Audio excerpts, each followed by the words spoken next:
porque tenemos una historia en común de muchos años. Bienvenido a nuestro programa A las 9 con usted. ¿Qué tal, amigos? Buenos días. Muy feliz Día del Niño. Gracias por su compañía. Hoy, 30 de abril, el comercio dice Día del Niño. Nosotros subrayamos 365 días del año es Día del Niño. El niño en el que hay que sembrar la semilla del arte, de la alegría de vivir, el amor por el cine, que hoy es jueves de cine, por la literatura, por los cuentos, por la música. Eso es celebrar al niño cada día del año, 365 días del año. Pero bueno, tomemos pues el pretexto para hacer una pregunta a todos ustedes. ¿Cuál fue su película favorita cuando eran niños? ¿O qué experiencia guardan de manera especial de haber ido al cine y con quién cuando eran niños? ¿Cuál es esa película que está en ustedes y que la ven y dicen, uy, esta película la vi cuando yo era niño, cuando yo era niña? Felicidades a cada uno de ustedes por mantener ese espíritu fresco, por mantener esa tercera transformación, según Nietzsche, recuerda, el camello cargado de todo lo que le ponen encima y prejuicios y demás. Luego el león se transforma agrediéndolo todo, en contra de todo. Pero luego viene la tercera transformación, el niño fresco capaz de crear sus propios valores. Ese es Nietzsche realmente. Bien, bienvenidos todos. Ana María, muy buenos días. ¿Qué tal? Buenos días. Me uno a los festejos en pro de los niños y de todos los niños que tenemos adentro, porque no tenemos uno solo. Muchos. Tenemos muchos niños adentro. Y en general, bueno, yo con lo de la niñez y los niños en general, no por mis estudios de pedagogía, que sí los hice, sino más bien por ver también el mundo. Se habla tanto y, digamos, se pone o bien color de rosa la niñez, que todo fue dulce, que todo fue juego, que todo fue felicidad. Y no es cierto, los niños lo mismo que nosotros perciben lo negativo, sienten dolor. Yo recuerdo que como cuerpo de niño nos dolía mucho. Es como cuando mi mamá ya de grande decía, es que ya de grande todo te duele. De niño también, acuérdate, nos dolían los dientes, nos dolían muchas cosas. Cuando comíamos algo pesado, después nos dolía la pancita y estábamos en la clase y tratábamos de que no lo teníamos que decir. Son tiempos difíciles en el sentido que el cuerpo está creciendo, está cambiando y pues provoca muchos malestares. Entonces, y además teníamos que adaptarnos al mundo de los adultos, porque para los niños era el cuarto cerrado, cuando los adultos hablaban cosas importantes, etcétera, etcétera. Hay una película que yo, cuando una mamá me pregunta, ya no un niño muy chiquito, pero ya un niño de, digamos, 8 o 9 años, que puede leer subtítulos, hay una película que yo siempre les digo que les recomiendo, porque es una película que te despierta a los adultos y a los niños el sentido de la otredad, el sentido de también en pro de la tolerancia, que es la película de Wolfgang Petersen, un alemán que trabaja en Estados Unidos, Enemigo Mío. Es una película que últimamente he visto que salió en DVD y en Blu-ray. Es una ciencia ficción, un humano aterriza en un planeta lejano porque no le funciona su nave y ahí se encuentra con un extraterrestre con el que empieza primero el miedo, quién es el otro, luego se acercan, luego se presentan, luego cada uno aprende un poco del idioma del otro para poder comunicarse.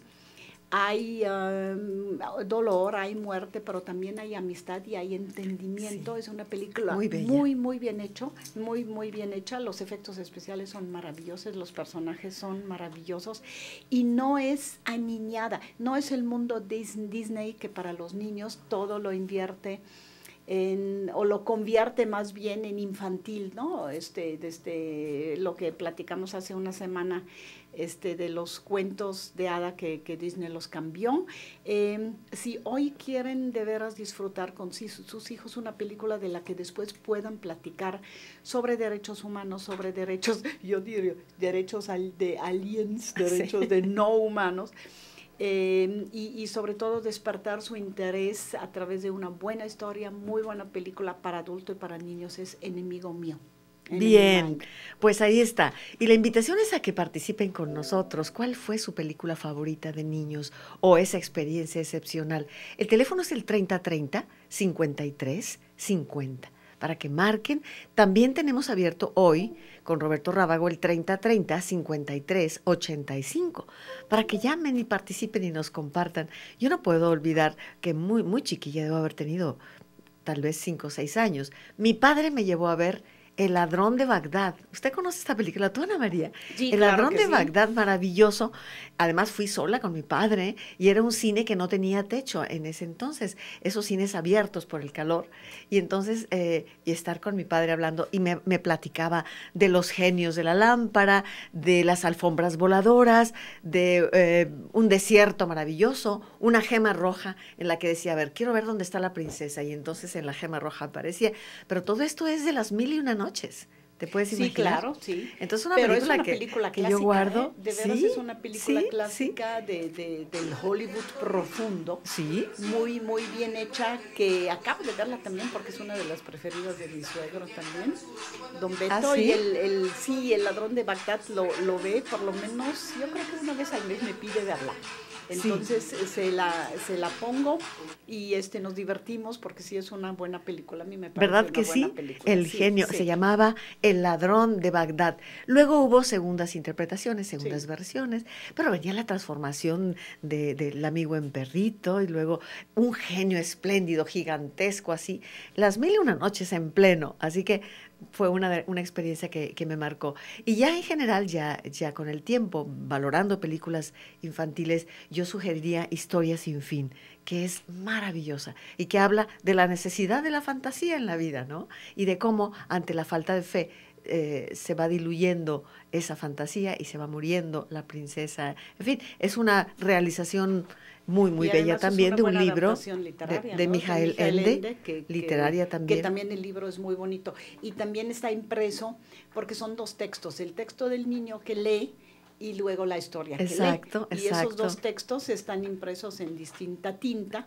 Y eso en la película también se nota, porque sí es una historia marco de un niño que encuentra ese libro y que empieza a leer y se ve lo que él está leyendo y como cada vez también él está madurando al leer. Exactamente. Está avanzando en su niñez, porque finalmente la niñez es un proceso, ¿no? Un proceso del cuerpo y un proceso de la mente y un proceso también de reconocer en el mundo, creo yo, la importancia de la narración en todos los sentidos, ¿no? Sí, bueno, pues ahí está. Ahora, insistimos en que son los 367, a veces sobran 2 días interesantes por ahí. Todo el año, día con día, hay que celebrar la vida del niño para darle no solo la sobrevivencia, sino la alegría de vivir, que eso es lo importante. Y bueno, me gustaría decirles que si se insiste, vaya en hoy, se sustraiga al fenómeno del comercio, pero si de plano sus niños quieren que les regale algo, busque Juguete Mexicano.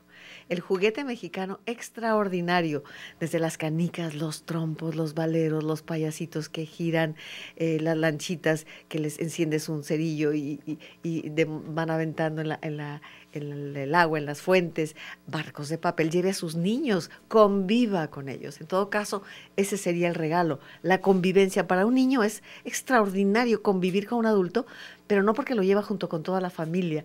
Y ahí está, justamente, pero está de cabeza, ¿eh? No, nos pusieron al frijolito de cabeza. El juguete está pegado en la pared y lo vemos dando vuelta como si estuviera en un circo, ¿no? Está sobre la mesa, pero hoy salió de cabeza. Y como que lo colgamos en la pared. Ese, por ejemplo, es un juguete mexicano maravilloso. Oye, Yolanda, o jugar a la lotería mexicana. La lotería. Porque ya he visto últimamente un poquitito que el bingo, que es de números, le está ganando a la lotería mexicana, pero la lotería mexicana, con esa lotería mexicana, le estoy enseñando parte del español, las primeras palabras, a todos los sobrinitos de Suiza. Cuando llegan a México, jugamos a la lotería, se llevan Qué buena a su idea. casa y luego me dicen, oye tía, ya me sé todas las palabras de la lotería. Entonces ya se saben el borracho y la muerte. El soldado, la y campana. El soldado, todos se lo saben. Es maravillosa. La garza, la rana. Maravillosa también. El diablo.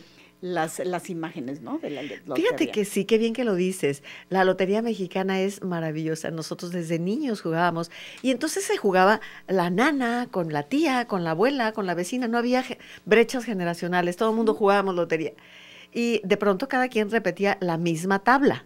Y yo llegué a aprendérmela de memoria, chiquilla, debe haber sido de una soberbia terrible, porque yo volteaba mi carta y decía de memoria, la voy a... Sí, la voy a recitar. Te la aprendías, ¿no? Entonces sí sirve es una herramienta muy útil para la memoria, para la didáctica y sobre todo para la riqueza de la palabra, ¿no? Sí. La garza, la rana, lotería es maravillosa. el diablo, la muerte. De cine no hay tanto, ahí sí nos hicieron aquí una lista de todos los eventos que hay para los niños, y de cine sí hay una película de animación, encontramos, porque no nos pusieron aquí el director, y se llama Grandes Héroes, en el Parque Metropolitana. Hoy a las 8 de la noche, pero los eventos empiezan desde las 7 y cuando oscurezca van a presentar ahí al aire libre en una pantalla en el Parque Metropolitano. Ojalá no esté chispeando como ayer o lloviendo como ayer. La película Grandes Héroes. Nos dicen aquí que es al lado de las Torres Rojas del Parque Metropolitano a partir de las 7 y la película es a las 8:30. Entonces, bueno, por lo menos aquí, como es jueves de cine, algo de película hay y hay muchos eventos para niños en toda la ciudad, ¿no? En toda la ciudad. Sí. Subrayo. Intente sustraerse al fenómeno del mercantilismo, nada de juguetes caros, y me parece que es importante hacerle ver al niño que lo más importante es eso, su presencia. Viva una experiencia con el niño. Visiten además la Feria del Juguete, en diferentes lados hay juguete mexicano, pero vivir la experiencia 100% con el niño, no acompañar todas las... No, especialmente viva la experiencia, visite un parque, qué sé yo, las fuentes. Vamos a ir a un corte. Y vuelvo a la pregunta, ¿cuál fue esa película que de niño le marcó a usted? 3030-5350 es el número telefónico. También 3030-5385. Vamos a ver si enderezamos al payasito aquí para entrar con él. Gracias, Claudia, Barcha, Ángeles. Volvemos en un momento. A las 9 con usted. Regresamos. Y aquí seguimos recordando películas ya...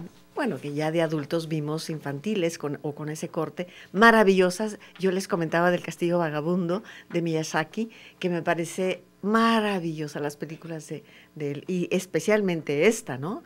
La historia de un castillo vagabundo, se lo puede imaginar, un castillo que va aquí y va allá. Bueno, pero ya tenemos nuestro invitado hoy con nosotros, Samuel Kishi. Samuel Kishi viene con nosotros, todos somos Mari Pepa, ¿qué le parece? Y hoy nos va a conversar, nos va a platicar sobre estos asuntos. Ana María, le damos la bienvenida. Samuel, buenos días. ¿Qué tal? Buenos días, muchas gracias por el espacio y por la invitación. Estamos encantados de tenerte por aquí, Samuel, pero además no podemos evitar la pregunta, ¿cuál fue esa película que a ti te marcó en una infancia que no está tan remota para ti? Pues... hay dos, ahorita pensando, me acuerdo mucho, El Rey León. El Rey León. Me marcó bastante y no sé si quepa dentro de lo infantil nada más, pero Volver al Futuro, la sí, dos. ¿cómo no? Me acuerdo que lo pasaban en Canal 5, Cine Permanencia Voluntaria, y todos los chicos de la colonia y yo pues nos volvimos mega fans de Volver al Futuro. Claro, y sí. la 2 especialmente. La 2 especialmente. Sí. Bueno, pero ahí está. Pero hablemos de Todos Somos Mari Pepa. Ana María.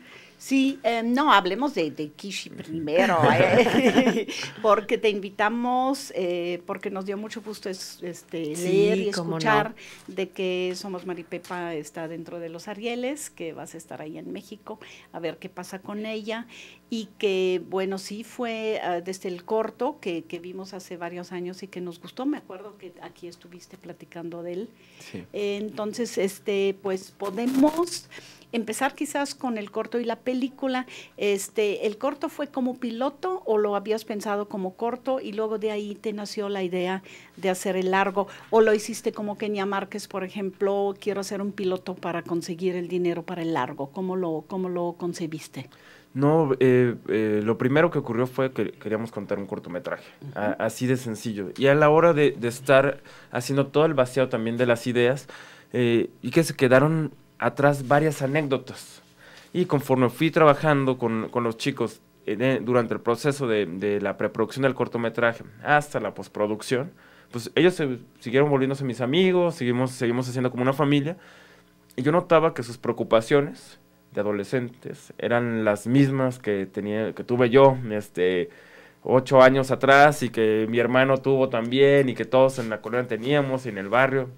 Entonces dije, bueno, estaría muy interesante hacer todo este vaciado de las anécdotas, y hacer una película con un contenido también un poquito más social que el cortometraje.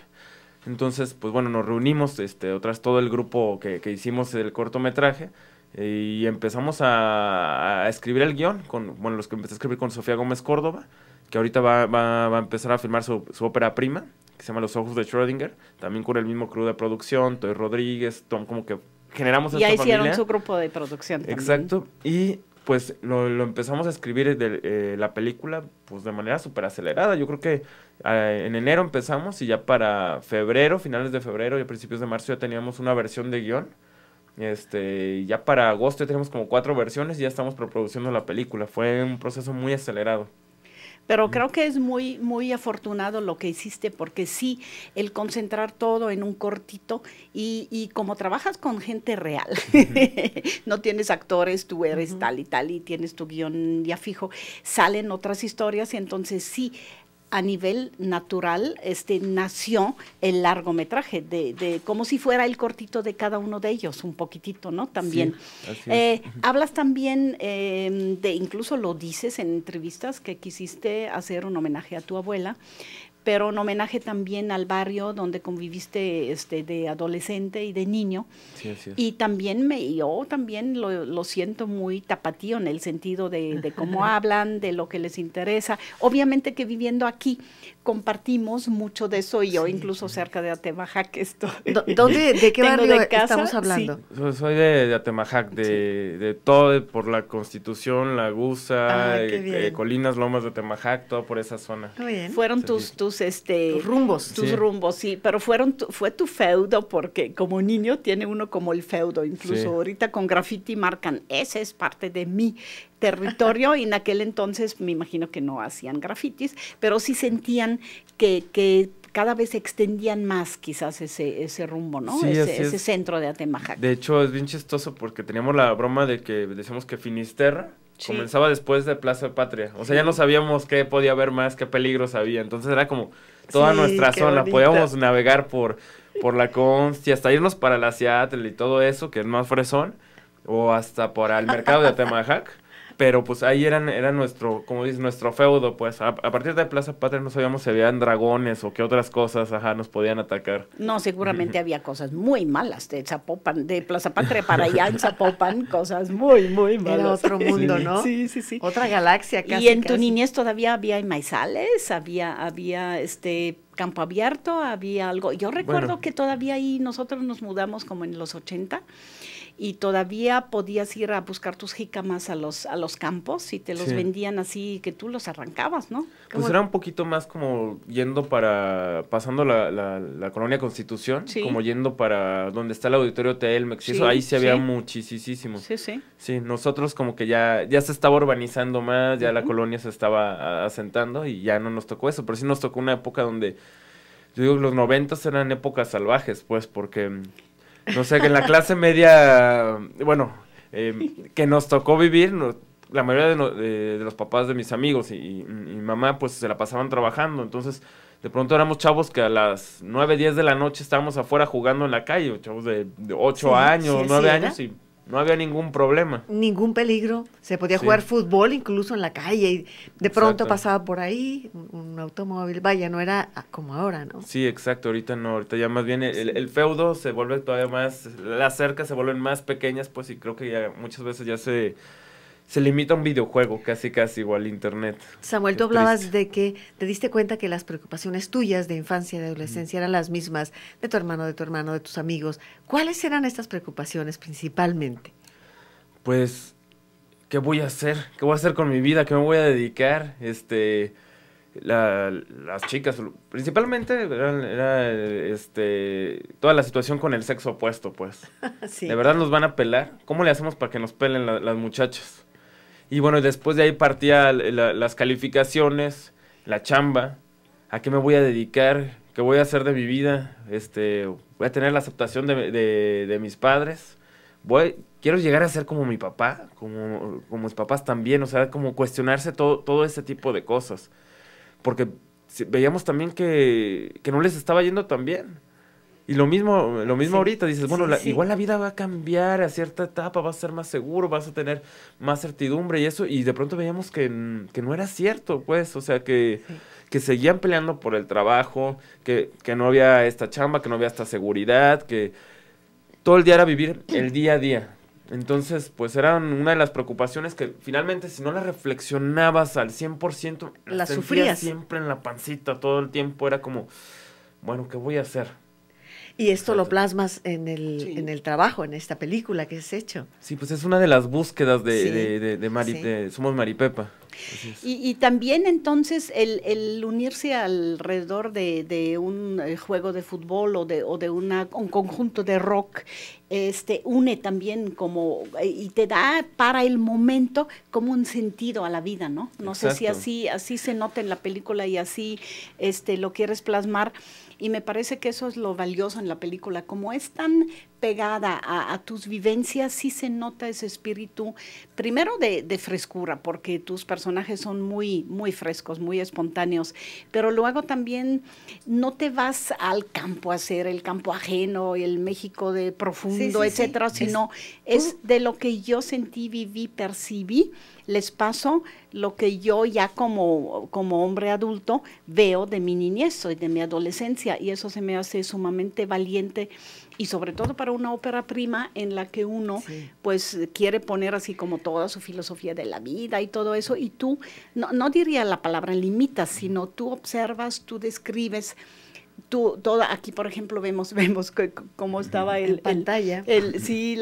Mira cómo vestían los chavos y cómo era el cabello largo en aquel entonces y cómo disfrutaban la convivencia. ¿Y cómo te sientes, Samuel, con todo esto? Pues contento, yo la verdad no dejo de sorprenderme y a todo el equipo que hicimos la película, porque pues la verdad es que no esperábamos, de pronto decíamos, bueno, ¿quién le va a interesar nuestra película de Atemajac, con no actores, no sé, o sea, nosotros lo hicimos por querer contar una historia de manera honesta y también porque queríamos tener un proceso de aprendizaje como crew, cómo contar una película en 90 minutos, cómo tener todo este tipo de cosas. Y al final de cuentas, el que le esté yendo también, la verdad es que es miel que derrama, decimos, porque no lo esperábamos. Y lo padre de todo esto es que luego se empezó a generar sinergia, no nada más se quedó con la película.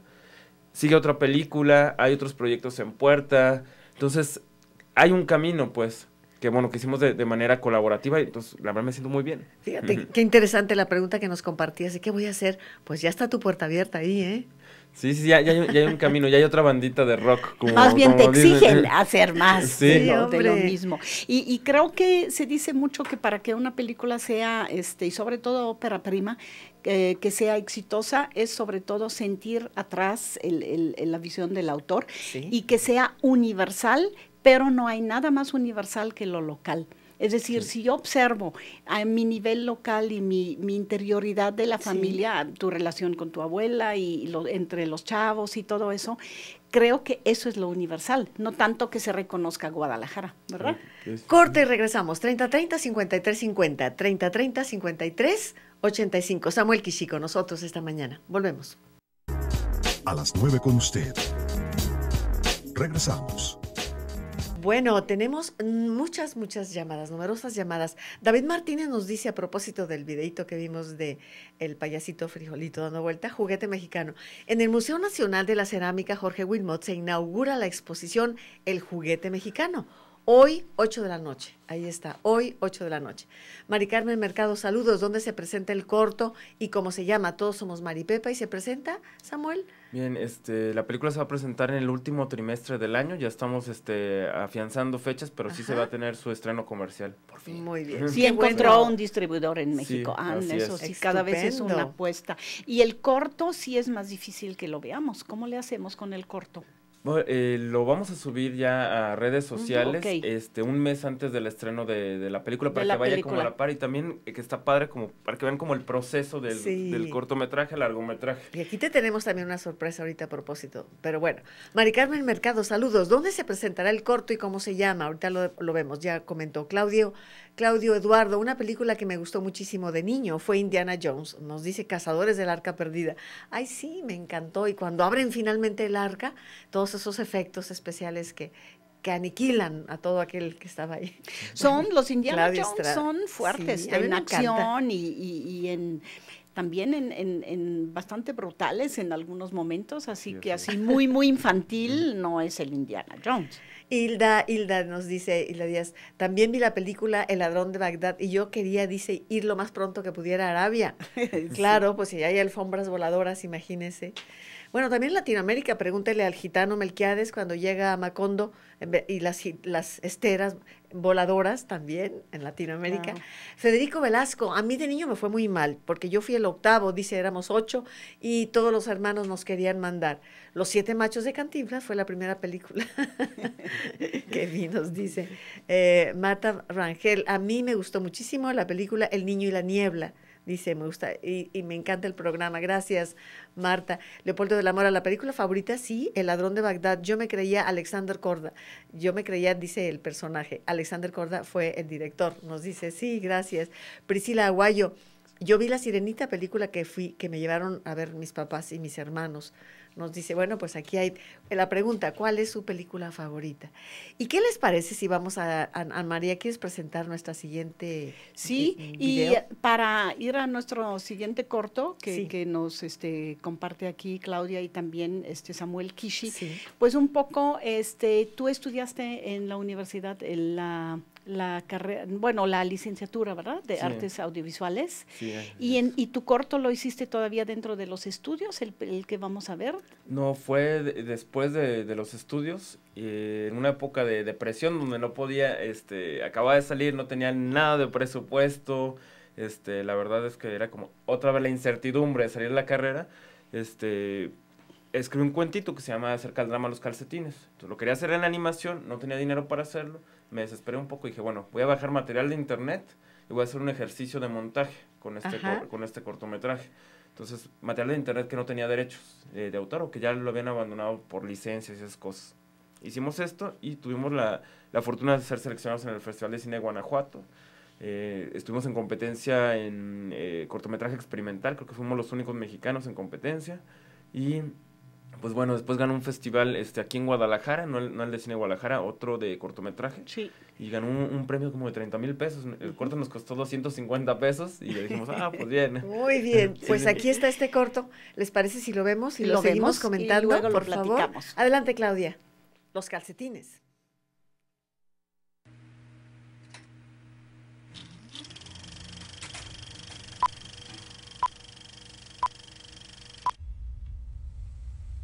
Cada vez que compro calcetines, ocurre algo extraño. Voy a la tienda, pago por mis calcetines y me alegro de tener algo nuevo, limpio y con un buen resorte que cubra mis pies. Por alguna razón, esta agradable sensación me duró poco. Bastan 2 lavadas y uno de los calcetines se extravía en alguna parte de mi casa. Así, ambos calcetines se quedan solos en el universo.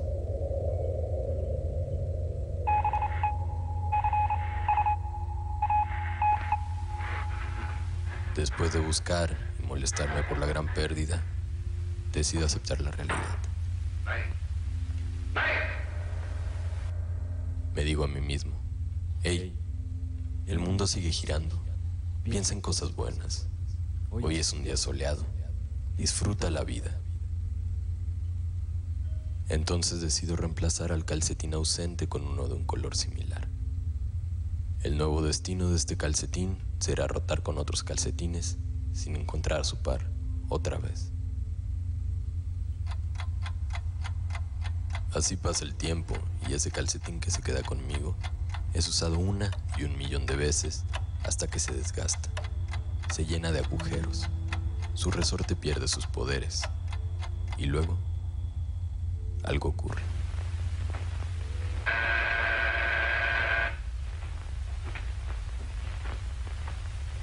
De una manera milagrosa, un buen día, el calcetín desaparecido aparece de la nada y los dos se encuentran.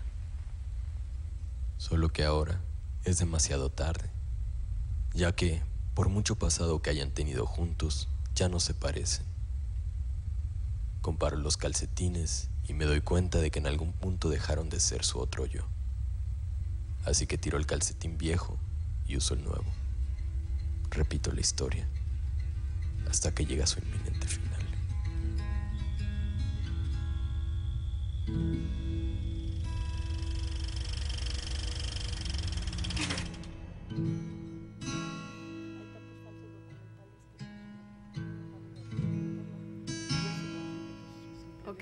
Ok. Bien, ¿qué les ha parecido? Bueno, Ana María.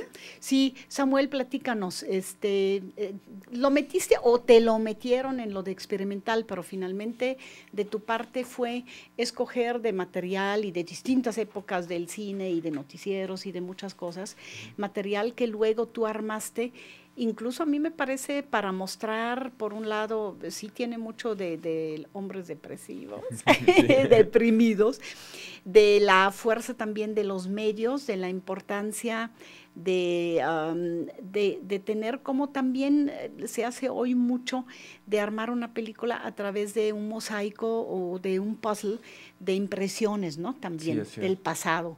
¿Cómo tiene que ver con la memoria también, tengo la impresión? Platícanos un poco sobre el corto. Sí, así es. Bueno, tiene mucho que ver con esto, porque de alguna manera después lo concebí como un ejercicio de montaje. Es bien interesante porque creo que la quinta esencia del cine es el montaje. Nosotros narramos, creo, cinematográficamente muy parecido a como recordamos nuestros sueños, pues. Sí, entonces a veces no importa si el rompemos orden. ejes en nuestros sueños ni nada de eso, simplemente con que la historia continúe. Si la emoción es potente, como dice Walter Murch, es emoción y después reflexión. O emoción, en su tablita de valores, es emoción y luego información. Entonces, me basé mucho como en eso, pues. Y pues sí, es un ejercicio de memoria. Curiosamente, como que he traído mucho tiempo en la cabeza estos ejercicios de memoria, pues el cine a veces siento que es nuestra segunda memoria, es ver fantasmas. Entonces, curiosamente, con Maripepa y con Somos Maripepa también hay montajitos así en ciertas partes de la película, y es este mismo ejercicio de memoria y como cronista de una época, pues, que nos ayuda a recordar. Entonces, la memoria es importantísima para nosotros los seres humanos y para nuestro país y una sociedad que está viviendo este tipo de situaciones particulares que vivimos hoy en día en México. Sí. Como dice el director de San Antonio de los Baños, se me olvidó el nombre, pero un país con cine, un país con memoria, duele más una muerte, o duelen más 43 muertes. Sí, sí. Entonces, Sí. es esta búsqueda. Y más si la memoria se trabaja como tema a través de los discursos. Así es. Digo, todo el mundo nos juntamos y decimos, ¿te recuerdas de niña y recuerdas todo eso? Pero si eso lo volvemos discurso, sea es discurso escrito, audiovisual y como sea, Claro. entonces ya tenemos la crónica de algo que somos hoy, en ese momento. Entonces el instante en el que estamos ya no es vacío, sino que tiene una base, ¿no? Exacto. Y que tiene un fondo, ¿no? Y También. sobre todo, ese creer que uno parte de cero y que mi proyecto inicia por sí mismo partiendo de cero. No, todos estamos sobre los hombros de generaciones anteriores, y el recuerdo y la historia y el documentar, no tanto hechos, que como, cuando y dónde, no. El sentimiento, lo que se vivía desde las entrañas en diferentes épocas, como lo estás haciendo en esta película, Gracias. Samuel. Y digo, en estos juegos de memoria me acuerdo mucho, por ejemplo, de esta película, del Olvido no me acuerdo, Sí, sí. de Sí. Juan Carlos Rulfo, Rulfo. o este documental de esta, se me olvidó su nombre, se llama Stories We Tell, de esta, Sí, sí. esta actriz, Sarah Polley, me parece, Sí, ajá. Es también muy, muy interesante, pues. Y bueno, de alguna manera también es esta búsqueda, pues. Sí. Está muy chistoso Sí. que con Somos Maripepa pasó también, cuando lo presentamos en el Lincoln Center, que nos decían, sí, es como la hermanita de Boyhood. También. Sí, La hermanita mexicana. Sí. Y hermanita, el hito nada más es por lo más breve. Sí. Porque Boyhood es muy larga también, ¿no? Bien, pues le recuerdo los teléfonos 3030 53 50 y también el 3030 53 85. También, por favor, Roberto Rábago, si son tan amables de verificar en la página, a veces en la página Face tenemos también opiniones de todos ustedes. Gracias por estar participando. Me indican que vamos a ir a un corte. Así que, bueno, nos da tiempo solamente para leer una llamada más. Eduardo Arámbula, nuestro amigo Eduardo Arámbula, nos dice que la película que a él le marcó de niño fue La novicia rebelde, que realmente le marcaron los paisajes, la música, por supuesto, él es músico, y de adolescente, y finalmente pudo visitar las locaciones de la película en Austria. Pues qué privilegio, Eduardo, qué maravilla. Sí, es una película hermosa, realmente muy bella. Y la música es excepcional. A mí también me marcó de niña y yo podía cantar todas las canciones, por supuesto, originales de Edelweiss en fin, cada una de las canciones de La novicia rebelde puedo entenderte. Vamos a ir a un corte. Regresamos en un momento con usted. A las 9 con usted. Regresamos. Amigos nuestros, tenemos muchas llamadas y muchas de ellas preguntan sobre la exposición del juguete mexicano que iniciamos con ello. Bueno, me informan que el Museo Jorge Wilmot está ubicado en calle Constitución 104, en Tonalá. Así que aproveche de llevar a los niños a lo mejor a comer a Tonalá o después de comer, recogerlos de la escuela e ir a la exposición El Juguete Mexicano. Se va usted a encontrar con bellezas impresionantes. Artes de México edita 2 revistas dedicadas al juguete mexicano, con toda suerte de juguetes, maravillosos, o sea, me encantan. Bueno, sí, son 2 tomos, son dos tomos sí. una está como en azulito y la otra en rosita, y así tenía que ser. Sí. Y recordando a Jorge Wilmot, que en Tonalá tenía su taller de cerámica, él utilizó una técnica de cerámica muy cercana a la asiática, pero hacía diseños mexicanos, muy bueno. Y también en ese taller estaba un tiempo el austriaco que hacía gobelinos, Fritz Riedel. Ellos compartían, y en aquel entonces fue como la peregrinación, ¿eh? Si querías ver el arte del textil y el arte de la cerámica, te ibas a Tonalá a visitar el taller de Jorge Wilmot, ¿no? También, qué bueno que ya hay un museo, además que está muy bonito, maravilla. Muy bien hecho. Tú ibas a comentar una película que está en cartelera, sí, Ana María. Justo hablando de los recuerdos y de cómo el cine se hace pensando en cómo funciona nuestra memoria, nuestros recuerdos. Está en cartelera la película The Captive de Atom Egoyan. Atom Egoyan, un canadiense, pero es de ascendencia armenia. Tiene una serie de películas, si les digo nombres como Exótica, que quizás es su más conocido, Chloe, que vimos hace algunos añitos, que es de 2009, El Liquidador, una película también interesante, casi siempre, o El Dulce Porvenir, una serie de películas que nos han movido a cada uno de ellos. Nos ha movido por un lado porque son historias casi siempre pegadas a destinos de adolescentes, casi siempre de muchachas, de jovencitas, con un contenido erótico fuerte, muchas de ellas, también sobre familias. Y ahora con The Captive es el drama, de veras es un dramonón, de un padre que recuerda después de 8 años cómo dejando a su niña chiquita en el coche y él saliendo, nada más fue rápido a un mandado y sale y desaparece la niña. Lo que pasa entre él y su esposa, que obviamente le echa la culpa, incluso a la policía al principio lo piensa que él es el culpable, y lo que pasa en su mente, lo que recuerda, y entonces pues no lo deja tranquilo y dice, después de 8 años la voy a buscar, junto con agentes, se lanza una búsqueda. Aquí ven que estamos en medio de inviernos, es un ambiente muy frío y también es un ambiente de thriller muy, pues también que te captura también, para ti también el mismo título, para el espectador es una tortura, pero es una película muy bien hecha estéticamente como todo lo que hace Atomegayán de fuerte impacto y de muy buena fotografía, obviamente, y también de sonido. Así que está en cartelera, no se la pierdan. También está dentro de la muestra de la Cineteca que llega al Cineforo, pero ya está en cartelera comercial. Así que ya escojan su momento para ir a verla y vayan a verlas, la van a, bueno, ahí la palabra disfrutar, la van a vivir con mucha emoción y les va a causar mucho impacto. Bueno, pues ahí está. Todavía nos quedan unos 5 minutos más para comentar y aprovechar que está aquí Samuel Kishi para que nos comparta la emoción de su vocación. ¿Concibes ya el cine como un proyecto de vida, Samuel? Sí, así es. Ya yo no sé qué estaría haciendo de mi vida si no fuera por el cine. Creo que era un poquito más, algo hábil para los deportes, pero la verdad es que qué bueno que existe el cine, si no, no sé qué sería de mí. Y un joven como tú, cuyo proyecto de vida será el cine, ¿cómo ves, cómo contemplas la realidad presente de México y ese futuro que te espera? Bueno, es muy interesante y es paradójico, porque ahorita hay muchísima producción en México y en Jalisco. Sí. Hay muchos nombres emergentes, que están nuevos cineastas y cineastas ya con más carrera que se están consolidando. El gran problema hoy en día ya ni siquiera es la producción. El gran problema es la distribución y la exhibición. En eso está la gran bronca, la falta de apoyos, pues. Que creo que no es equitativo con el cine nacional, los exhibidores no son equitativos, pues.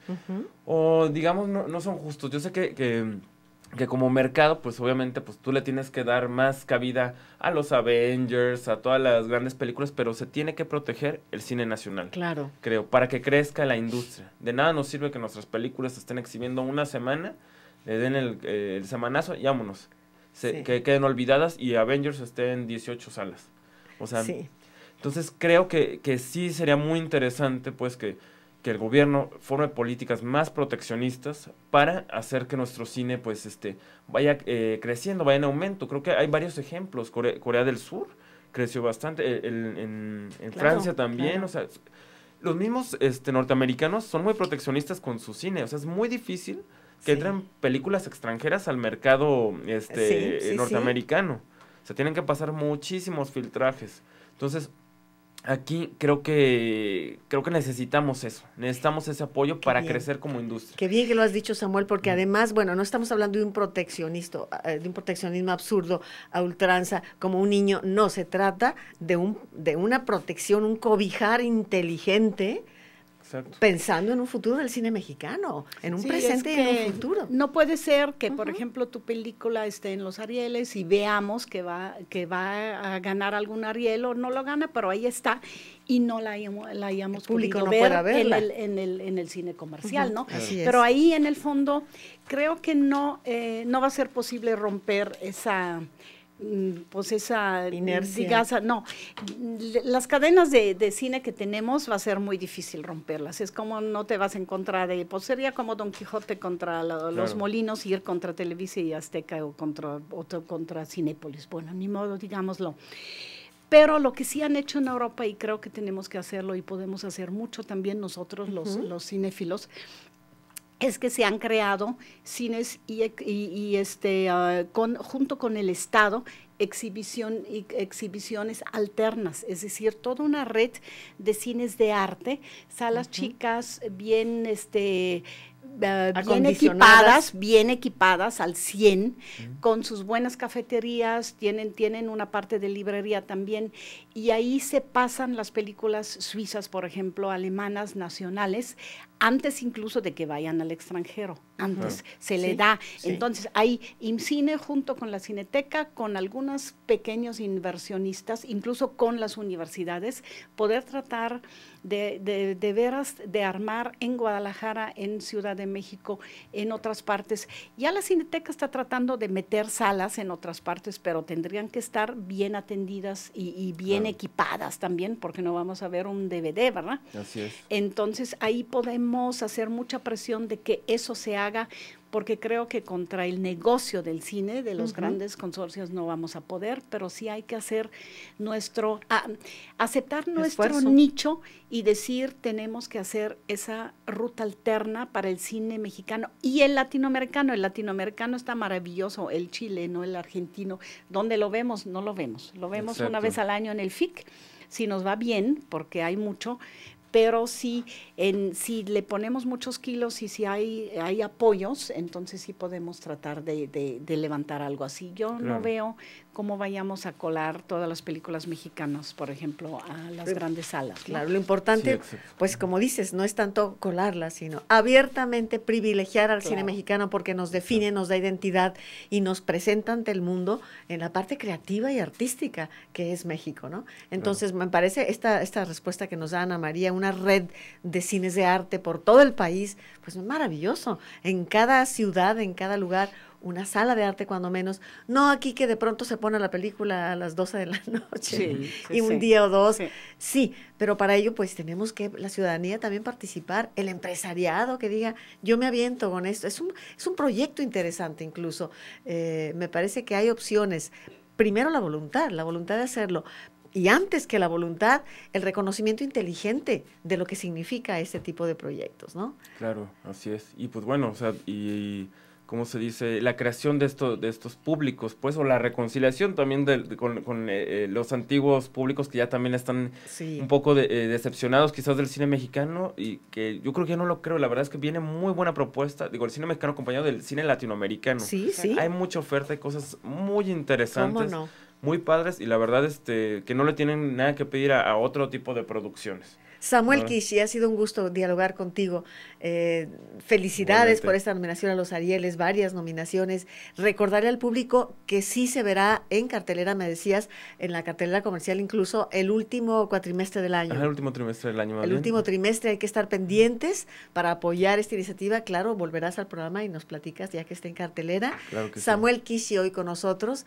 Es un gusto, es un orgullo, nos sentimos nos solidarizamos con esa alegría, ¿no, Ana María? Amigos todos, quiero informarles que mañana es viernes primero, no tendremos programa, tenemos instrucciones de que mañana pasarán otros programas, mañana no tenemos programa a las 9 con usted, el lunes sí. No hacemos puente, el lunes sí estamos con usted. Entonces, solo nos resta, agradecer enormemente una colaboradora tan valiosa como Ana María Meyer hoy con nosotros. Gracias, Ana María. Al contrario. Hoy ha estado Samuel Kishi con nosotros también en este diálogo que nos llena de optimismo en relación con la juventud actual y sus proyectos creativos, en este caso sobre cine. Gracias también a todo el valiosísimo equipo que tenemos aquí tras bambalinas. Ángeles Rodríguez, gracias, Angelito. El Barcha, Víctor Hugo Barbosa, el Barcha, Claudia Fernández, muchas gracias. Roberto Rábago, que también ha estado hoy con nosotros, y decirle que muchas veces sobre la marcha vamos resolviendo que si la imagen, que si entra, es un programa en vivo y como tal tiene retos. Es todo por hoy. Gracias y que tenga usted un muy buen día. Por tu compañía hoy en nuestro programa A las 9 con usted. Gracias.